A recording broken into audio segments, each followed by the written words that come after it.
Alrighty, so I'm monkeying around with this 064. I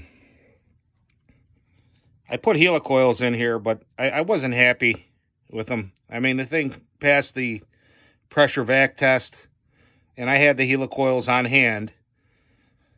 But, once I get this thing running, I think I may turn this into a 99cc powerhouse.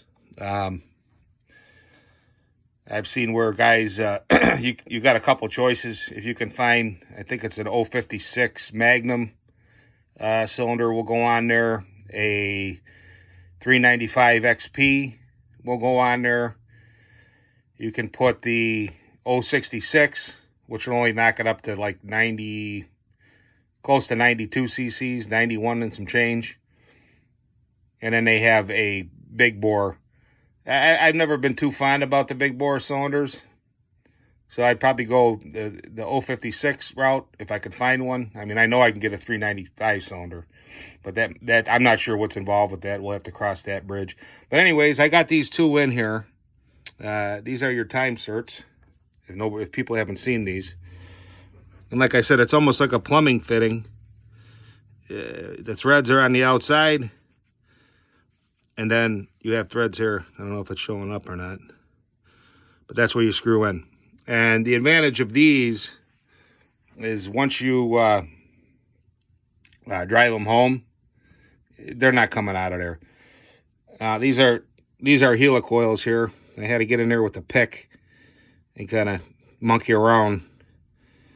It actually took me more time to get these things out of here than it would have just to use the time-serts to begin with. It goes back to the old saying, we never have the time to do the job the right way. We always have to have the time to do it twice. But like I said, the heli-coils would have worked. But if you're going to be taking a cylinder on and off, you're better off with these, I think. Right from Jump Street. Now, I usually never have a problem. I got the service manual here, and they have some torque values. Basically with these smaller, I believe that's a 5mm. You don't have to, reef the hell out of the things. I mean, all you're doing is you're just stretching the bolt, or you're going to rip the threads or whatever,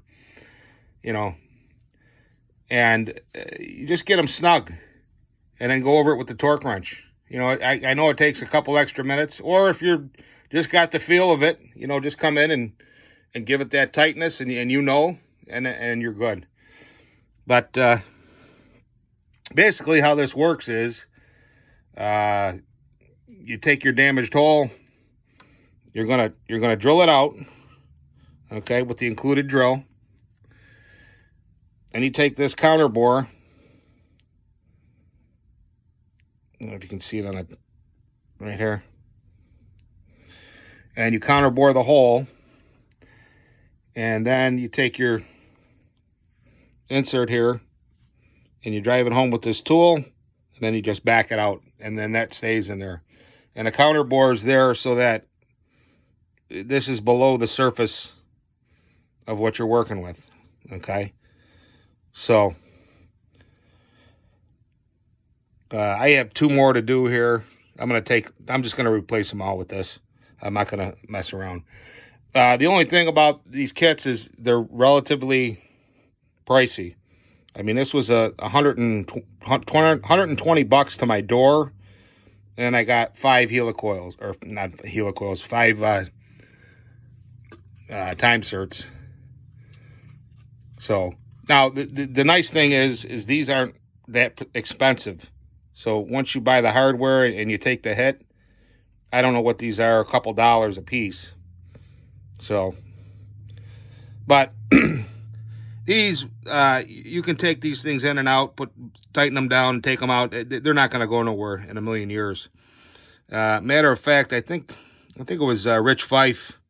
He left me a comment that when he was in the service, that's what they used. They either welded it on the ship, I'm assuming he's talking about.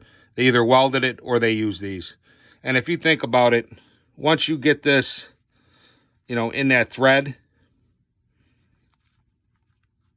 it ain't coming out of there. You the amount of force needed. This repair right here is actually stronger than what comes from the factory, in my opinion.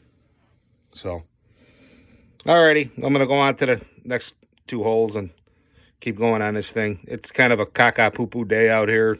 Wind, cold, and it was snowing, and it just started snowing again. So, good time to play around with the chainsaws.